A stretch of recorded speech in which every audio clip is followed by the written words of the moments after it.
गाली बीजेपी लोकमत को सम्मान जनाई ए संबंध रे पुनर्विचार एवं पुनर्आलोचना करने गोटे दस्तखत दे से माने दरखास्त करिसंती माननीय मुख्यमंत्री मोहन चरण माझी आज बीजेडी आमे मध्य विजु जनता दल तरफ माननीय मुख्यमंत्री को अनुरोध करुचु ये जो विधायक पारित होइछि ए विधायक को पुणी पुनर्विचार करंतु।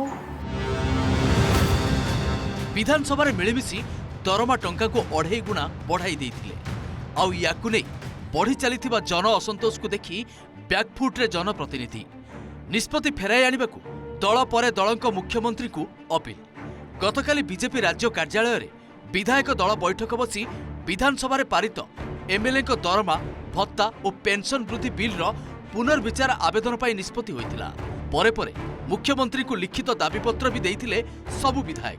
आउ सेपटे विधानसभा रे बीजेडी बिल को पूर्ण समर्थन देई पास कराइबारे सहयोग करथिले भी परे वर्धित दरमा नेबेनी बोली कहिथिले विरोधी दल नेता नवीन पट्टनायक। आउ बढ़ुथिबा जन आक्रोश रु वर्तिबाकू आज प्रेस मीट करी वर्धित दरमा निष्पत्तिर पुनर्विचार पाई मुख्यमंत्री को पाखरे दाबी रखिछि बीजेडी। सेपटे कांग्रेस मध्य एबे स्वर बदलै एते परिमाणर दरमा वृद्धिर आवश्यकता नथिला बोली कहिथिला बेले आईन मंत्री कहिसंती सरकार एहार विचार करूछंती। आमर प्रिय नेता नवीन पट्टनायक सबु बेले ओडिशार जनमत को समर्थन दे आछंती, जनमत को सम्मान दे आछंती। आमे मध्य विजु जनता दल तरफ माननीय मुख्यमंत्री को अनुरोध करुचु ये जो विधायक पारित होइछि ए विधायक को पुणी पुनर्विचार करंतु एवं लोकमत जहाँ अछि लोकमत को सम्मान दियंतु। आवश्यक जतिक सेतिक करना एते बेसी 3 टाइम्स ऊपर जुक्तियुक्त बढ़ाइले जनसाधारण ग्रहण करेंगे। जुक्तियुक्त न बढ़े अनाप शनाप बढ़ेबार आवश्यकता कौन था? देखो जितेबाला जनमत किसी जगार आम कान को आसला, सरकार कान को आसला, विधायक मान कान को आसला आमर जे जनमत होची जे जहाँ होती वृद्धि से तार औचित्य होनी बोली सेतेबेले से बाबद रे तेणुकरी से विधायक दल जहाँ निष्पत्ति नेले से जहाँ निष्पत्ति नहीं सेटा स्वागत योग्य निष्पत्ति। विधानसभा पारित विधायक राज्यपाल अनुमोदन अपेक्षा थिला बेले पुनर्विचार पई आगामी अधिवेशन रे पुणी आगत होई पारे। जदि एहा हुए ताहेले वर्धित दरमारू आउ केते टंका कमिबो? जदियो पूर्व दरमा अनुसार सारा देश में ओडिशा 27तम स्थान में रही, अन्यपटे 8 वर्ष धरी राज्य में विधायकों दरमा भी बढ़ी नहीं।